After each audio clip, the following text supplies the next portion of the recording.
Hello नमस्कार दोस्तों, देखिए आपके अपने स्मार्ट स्टडी चैनल में स्वागत है। तो आज मैं आपको लेंस के बारे में जितनी भी अति महत्वपूर्ण जानकारी मिलेगी वो सब बताएंगे, ठीक है। थ्योरी बेस क्लास चल रही है, ठीक है। तो देखिए लेंस एक ऐसा पारदर्शी माध्यम जिसकी एक या दोनों सतह गोलीय हो, लेंस कहलाता है सब, ठीक है। लेंस सामान्यतः दो प्रकार के होते हैं। कौन कौन से? उत्तल लेंस और अवतल लेंस, ठीक है। कॉनकेव और कॉन्वेक्स, ठीक है। दो प्रकार के लेंस होते हैं, ठीक है। तो देखिए उत्तल लेंस, ठीक है। उत्तल लेंस बीच में से मोटा और किनारों पे से पतला होता है। मतलब बीच में से तो मोटा होता है और किनारों पे से पतला होता है। इसके बीच में प्रकाशित केंद्र ओ होता है, ठीक है।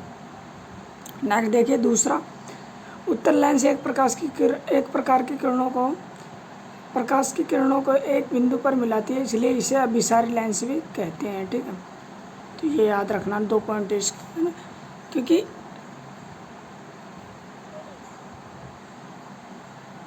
ये प्रकाश किरणें है ना, उसको एक साथ मिलाने का काम उत्तल लेंस करता है या अभिसारी लेंस करता है, ठीक है। नेक्स्ट देखिए तीसरा पॉइंट, लेंस में बनने वाला प्रतिबिंब वास्तविक का उल्टा बनता है, ठीक है। उत्तल लेंस की फोकस दूरी हमेशा धनात्मक लेते हैं, ठीक है, क्योंकि ये दर्पण से इधर की साइड, मतलब लेंस से इधर की साइड किरणों को इकट्ठा करता है, ठीक है। इसलिए इसकी फोकस दूरी को प्लस में लेते हैं, ठीक है। अब देखिए अवतल लेंस, ठीक है। अवतल लेंस के बारे में देखिए, अवतल लेंस बीच में से पतला हुआ, किनारों पे से मोटा होता है। मतलब बीच में से तो पतला होता है और किनारों पे से मोटा होता है, ठीक है। अवतल लेंस प्रकाश की किरणों को अपवर्तन के पश्चात फैलाता है, इसलिए इसे अभिसारी लेंस कहते हैं। क्योंकि प्रकाश किरणें आएगी तो उसको फैलाएगा ही, ठीक है। तो फैलाएगा, जबकि उत्तल लेंस किरणों को एकत्रित करता है, ठीक है। नेक्स्ट देखिए, अवतल लेंस में बनने वाला प्रतिबिंब अभिसारी सीधा हमेशा वस्तु से छोटा होता है, ठीक है। अवतल लेंस की फोकस दूरी हमेशा ऋणात्मक लेते हैं, माइनस में लेते हैं, ठीक है, कि ऋणात्मक में लेते हैं। मान लिया अवतल लेंस है तो इसकी फोकस दूरी हमेशा ऋणात्मक में लेते हैं। नेक्स्ट देखिए पांचवा पॉइंट देखिए, उत्तल लेंस का उपयोग। उत्तल लेंस का उपयोग सामान्यतः कैमरों में किया जाता है, सरल व संयुक्त सूक्ष्म दर्शियों में किया जाता है, ठीक है। टेलीस्कोपों में किया जाता है, दूरदृष्टि निवारण के लिए किया जाता है। और अवतल लेंस का उपयोग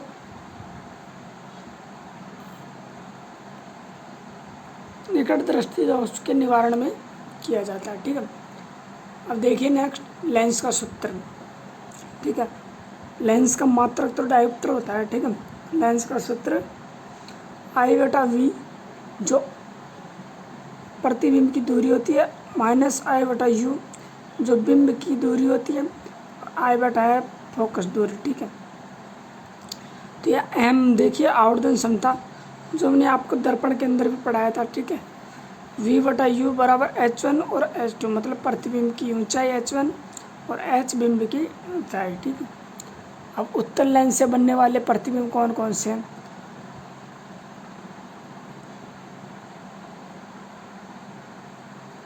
इसमें देखिए कुल 6 स्थितियाँ बनती हैं। 5 स्थितियों में प्रतिबिंब वास्तविक व उल्टा बनता है, जबकि स्थिति नंबर 6 पर प्रतिबिंब आभासी सीधा वस्तु से बड़ा बनता है, ठीक है। आभासी सीधा और वस्तु से बड़ा। अगर वस्तु यहाँ अनंत पर रखी हुई है तो प्रतिबिंब दर्पण की दूसरे साइड F2 पर बनेगा, ठीक है। प्रतिबिंब अनंत और F2 F1 के मध्य रखी हुई है तो प्रतिबिंब बनेगा F2 और 2F1 के मध्य, ठीक है। और वस्तु 2F1 पर रखी हुई है तो 2F1 पर ही प्रतिबिंब बनेगा। 2F1 और F1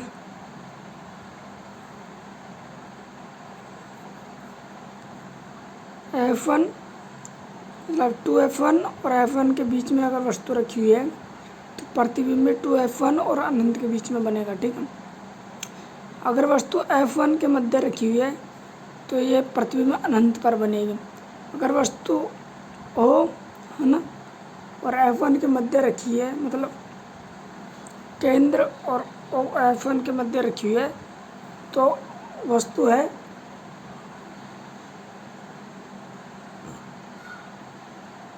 इसका प्रतिबिंब 2f1 और f1 के मध्य बनेगा।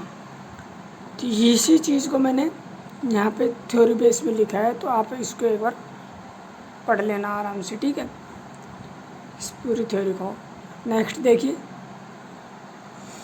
अवतल लेंस से बनने वाला प्रतिबिंब। इसमें कुल 2 स्थितियाँ बनती है। आभासी सीधा वस्तु से छोटा, मतलब कोई अपवाद नहीं है इसमें, ठीक है।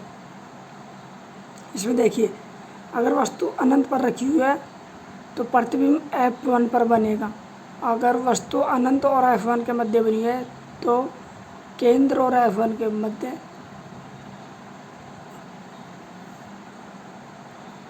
प्रतिबिंब बनेगा, ठीक है। तो इसी चीज़ को मैंने थ्योरी बेस यहाँ पे लिखा हुआ है, ठीक है। अनंत पर रखी हुई है तो फोकस दूरी पर f या f1 पर आभासी सीधा और बिंदुनुमा। अनंत व 0 के बीच में रखी हुई है, मतलब O के बीच में रखी हुई है, तो f1 व O के मध्य में आभासी सीधा छोटा, ठीक है। अब कुछ क्वेश्चन है, ठीक है।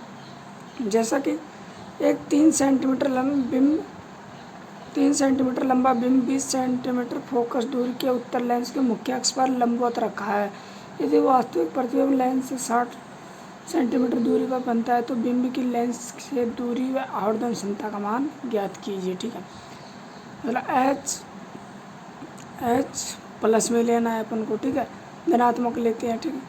फोकस दूरी भी धनात्मक 20 और V 60 और U माइनस में लेते हैं। आवर्धन क्षमता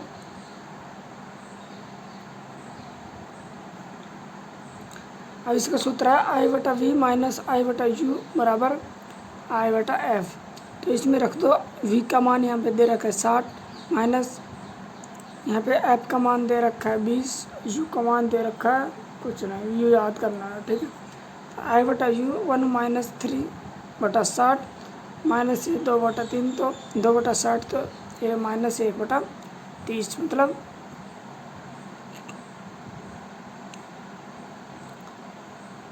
U बराबर -30 आ गया। अब यहाँ से आवर्धन क्षमता निकालनी है, ठीक है। तो आवर्धन क्षमता में मान रख लो 60/-30 बराबर H1 × 3, ये 30 का 10,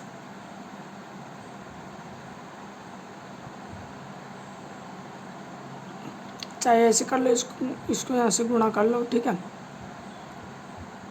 वज्र गुणा कर लो। H1 बराबर 180/-3 और इसको काटेंगे तो -6 सेंटीमीटर प्रतिबिंब की ऊंचाई। माइनस बराबर मतलब वास्तविक उल्टा वस्तु से दुगना और बिंब की ऊंचाई 3 सेंटीमीटर, ठीक है। तो इस न्यूमेरिकल को ध्यान रखना, ठीक है।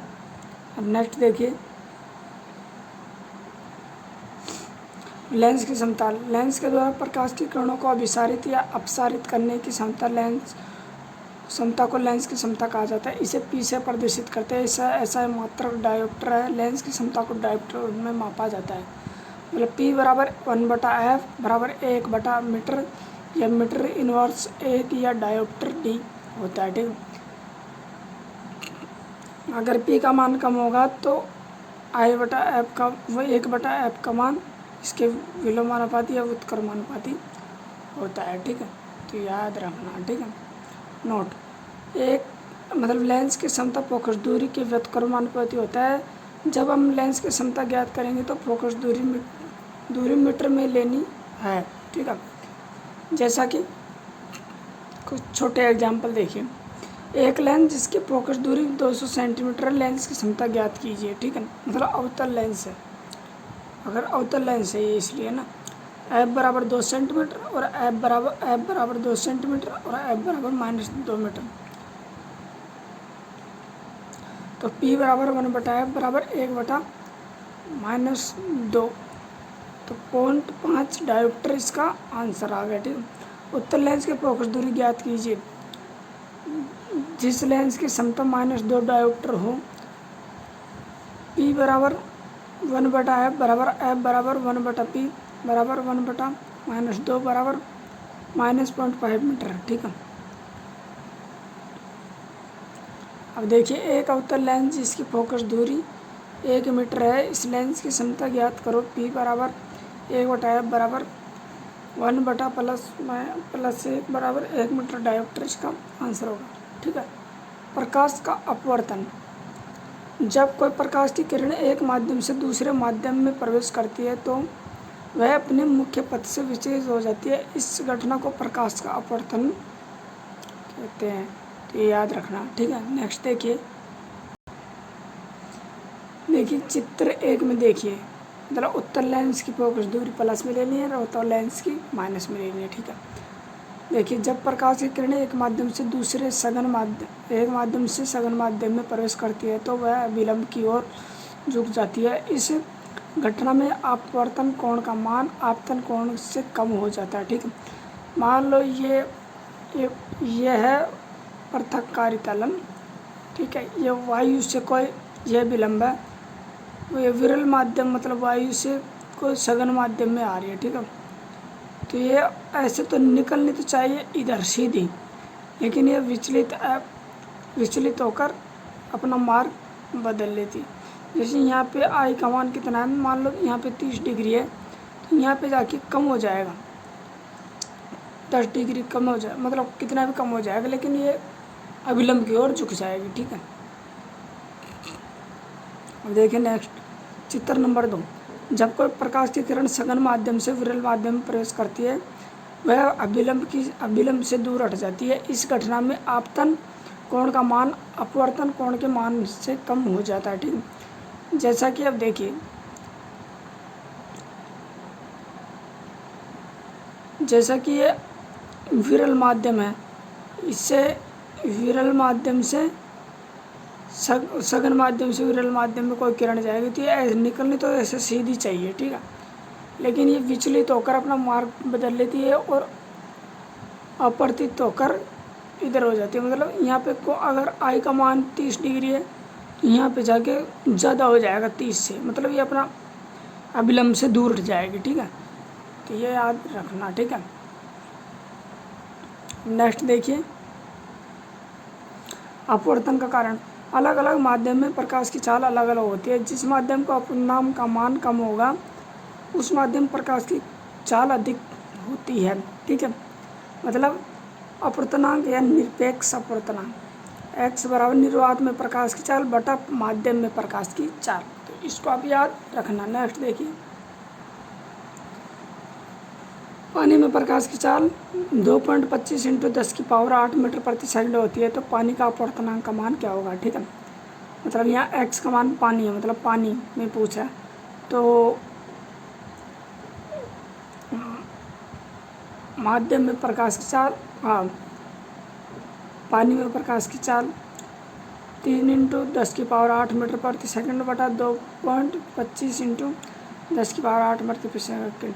तो ये पानी में अपवर्तनांक का मान कितना होगा, 1.33 अपवर्तनांक का मान होगा। ठीक है। तो नेक्स्ट देखिए,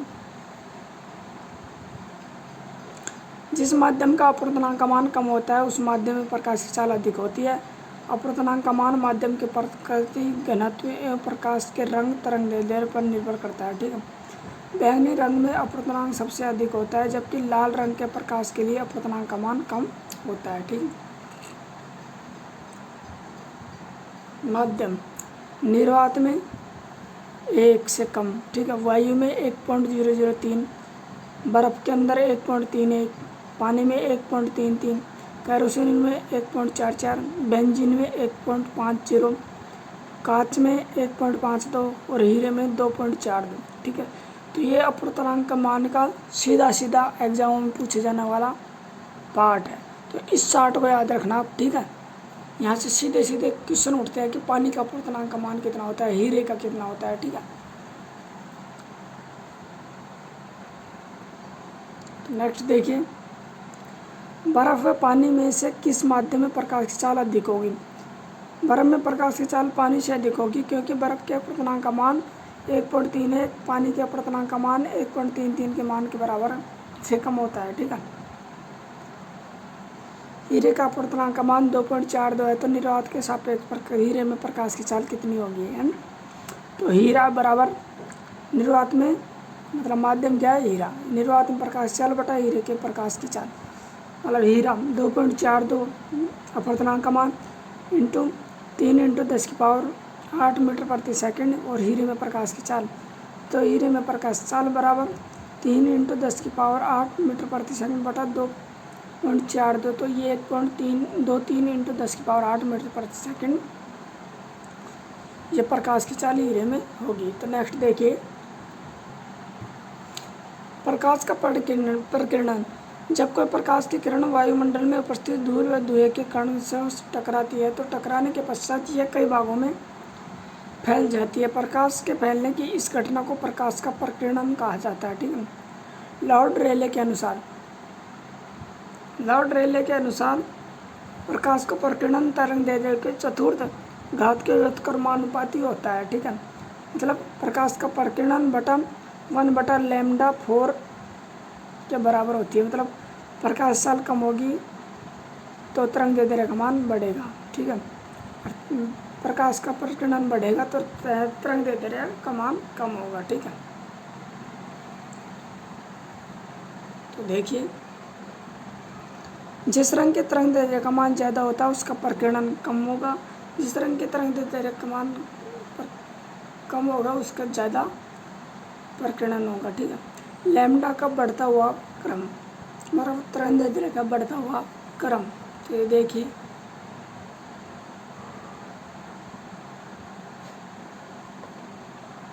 तो ये है विबग्योर। ठीक है, विबग्योर मतलब विपुल, बैंगनी, जामुनी, नीला, हरा, पीला, नारंगी और लाल। ठीक है, तो बैंगनी रंग मतलब 3800 एंगस्ट्रम, मतलब 3800 तरंग दैर्ध्य बैंगनी रंग की। बैंगनी रंग के तरंग दैर्ध्य का मान सबसे कम होता है और प्रकीर्णन ज़्यादा होगा, ये रंग ज़्यादा फैलाएगा और कम दूरी तय करेगा। और लाल रंग की तरंग दैर्ध्य सर्वाधिक होती है, प्रकीर्णन का मान कम होगा, ये रंग को फैलाएगा। ठीक है, ज़्यादा दूरी तक तय करेगा। ठीक है, तो ये याद रखना, सीधे सीधे प्रश्न उठते हैं यहाँ से। प्रकाश के प्रकीर्णन पर आधारित घटनाएं कौन कौन सी है? समुद्र के पानी का नीला दिखाई देना, आकाश का रंग नीला दिखाई देना, सूर्योदय सूर्यास्त के समय सूर्य का लाल दिखाई देना, जब कोई व्यक्ति अंतरिक्ष में आकाश की ओर देखता है तो आकाश काला दिखाई देता है। ये तरंग दैर्ध्य का मान केवल के कारण ही होता है। ठीक है, नेक्स्ट देखिए टिंडन प्रभाव। प्रकाश के प्रकीर्णन की वजह से टिंडन प्रभाव दिखाई देता है। ठीक है, प्रकाश का वर्ण विक्षेपण या परिक्षेपण। ठीक है, जब किसी श्वेत प्रकाश को किसी पारदर्शी प्रिज्म पर डाला जाता है तो अपवर्तन के पश्चात यह श्वेत प्रकाश 7 रंगों में बढ़ जाता है। इस घटना को प्रकाश का वर्ण विक्षेपण कहा जाता है। वर्ण विक्षेपण की घटना में लाल रंग का विचलन का मान सबसे कम होता है, जब बैंगनी रंग का विचलन कोण का मान ज़्यादा होता है। ठीक है, तो ये देखिए, ये एक प्रिज्म है।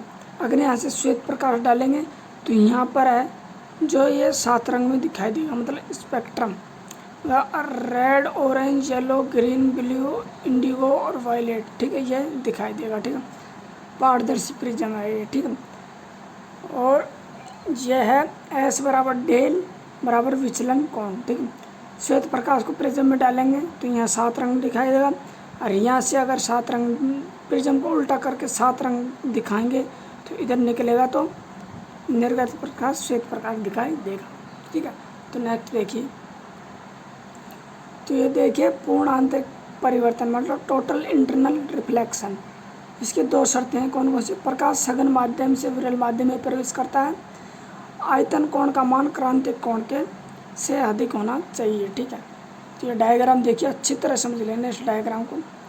जैसे कि ये तीन डायग्राम को मैंने एक साथ ही जोड़ के बता दिया। ठीक है, ये विरल माध्यम है और ये सघन माध्यम, विरल माध्यम सघन माध्यम। ठीक है, कोई प्रकाश किरण अगर सघन माध्यम से विरल माध्यम में जाएगी, ठीक है, तो ये अपवर्तित किरण अभिलंब से दूर हट जाएगी। ठीक है, और अपवर्तित किरण का मान जैसे 48 डिग्री है तो यहाँ पे जाके अपवर्तित किरण का मान मतलब ये अभिलंब इसके समांतर चली जाएगी, ठीक है। तो यहाँ 90 डिग्री का कोण बन जाएगा। और आपतन कोण और परावर्तन कोण दोनों बराबर होते हैं इसमें, ठीक है। तो इसको चित्र समझो, थोड़ी सी थ्योरी पढ़ो। देखो, आयतन कोण का वह मान जिस पर अपवर्तन कोण का मान 90 डिग्री हो जाए, ऐसे कोण को क्रांतिक कोण कहते हैं। तो ये क्रांतिक कोण हो गया, ठीक है। जहाँ IC पानी के लिए 48 है, हीरे के लिए IC का मान, ठीक है, 24.4 डिग्री होगा, ठीक है। जब कोई प्रकाश की किरण सघन माध्यम से चलकर वापस सघन माध्यम में लौट आए तो ऐसी घटना को पूर्ण आंतरिक परावर्तन कहा जाता है। मतलब सघन माध्यम से जा रही है, सघन माध्यम में आ रही है, तो इसको टोटल इंटरनल रिफ्लेक्शन कहा जाता है, मतलब पूर्ण आंतरिक परावर्तन, ठीक है। तो इसको अच्छी तरह समझ जाइए आप। उदाहरण के तौर पे देखिए, हीरे का चमकदार दिखाई देना, रेगिस्तान में मृगमरीचिका दिखाई देना, वाहन चलाते वक्त सड़क पर पानी का भ्रम दिखाई देना, ऑप्टिकल फाइबर या प्रकाशीय तंतुओं, ठीक है, पर कार्य करता है, एंडोस्कोप यंत्र पर कार्य करता है, टूटा हुआ कांच का चमकदार दिखाई देना आदि इसके एक उदाहरण है, ठीक है। तो नेक्स्ट देखिए, अब देखिए इंद्रधनुष या रेनबो। इंद्रधनुष का बनना किस घटना पर आधारित है? तो इंद्रधनुष का बनना प्रकाश का अपवर्तन भी है, वर्ण विक्षेपण या पूर्ण आंतरिक परावर्तन भी है, ठीक है। दो शर्तें होती हैं, कौन कौन सी? इंद्रधनुष वर्षा के बाद बनता है, इंद्रधनुष हमेशा सूर्य के विपरीत दिशा में बनता है, ठीक है। यह बूंद प्रिज्म की तरह कार्य करती है, ठीक है। तो ये देखिए, कुछ जैसे विरल माध्यम या सघन माध्यम, अपवर्तन के पश्चात वर्ण विक्षेपण, रेड लाल पूर्ण आंतरिक परिवर्तन, ये वायलेट कलर ज़्यादा दिखाई देगा, ठीक है, कुछ देखने पर, ठीक है। तो इसको आप अच्छी तरह समझ जाइए, ठीक है। अब इंद्रधनुष दो प्रकार से बनते हैं, कौन सा? प्राथमिक इंद्रधनुष मतलब गहरा बनता है, ठीक है, और द्वितीयक इंद्रधनुष कम गहरा दिखाई देता है। जैसा कि अपवर्तन TIR के बाद परावर्तन हो जाए, अपवर्तन हो जाएगा। प्राथमिक इंद्रधनुष में 2 बार अपवर्तन व 1 बार पूर्ण आंतरिक परावर्तन होता है, ठीक है। अब इसमें देखिए, अपवर्तन फिर TIR फिर द्वितीय इंद्रधनुष में 2 बार अपवर्तन और 2 बार ही परावर्तन दिखाई की घटनाएं दिखाई देती है, तो इसको याद रखना। तो नेक्स्ट देखिए, तो देखिए प्राथमिक इंद्रधनुष, ठीक है, 40 से 42 डिग्री के कोण पर बनता है और द्वितीय इंद्रधनुष 50 से 52 डिग्री के कोण पर बनता है। यह कई बार एग्जाम में पूछा सीधा पूछा गया है।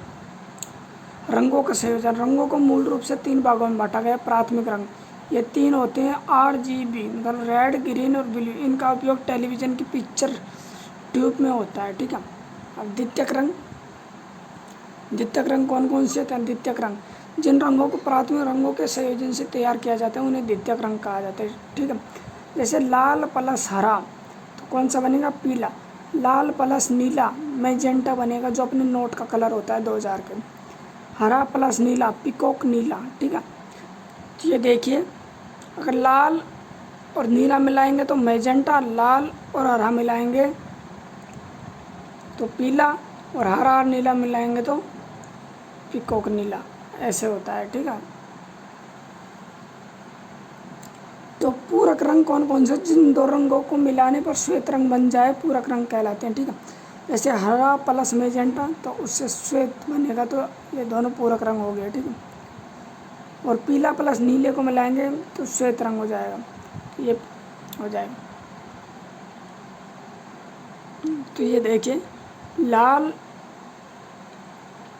जैसे लाल और पिकॉक नीले को मिलाएंगे तो सफ़ेद बन जाएगा, पीला और नीले को मिलाएंगे सफ़ेद, हरा और मैजेंटा को मिलाएंगे तो सफ़ेद। ये तो आपस में पूरक रंग हो गए, ठीक है। नेक्स्ट देखिए,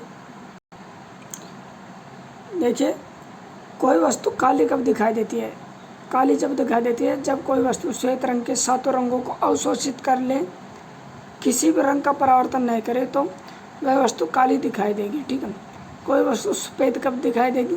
जब कोई वस्तु श्वेत रंग के सातों रंगों को परावर्तन कर दे तो वह वस्तु सफ़ेद दिखाई देगी। तो आज देखिए हमने आपको लेंस के बारे में जितने भी टॉपिक बनते थे उसको एक ही क्लास में पूरा किया। अगर वीडियो अच्छी लगे तो वीडियो को लाइक करो, चैनल को सब्सक्राइब करो। धन्यवाद।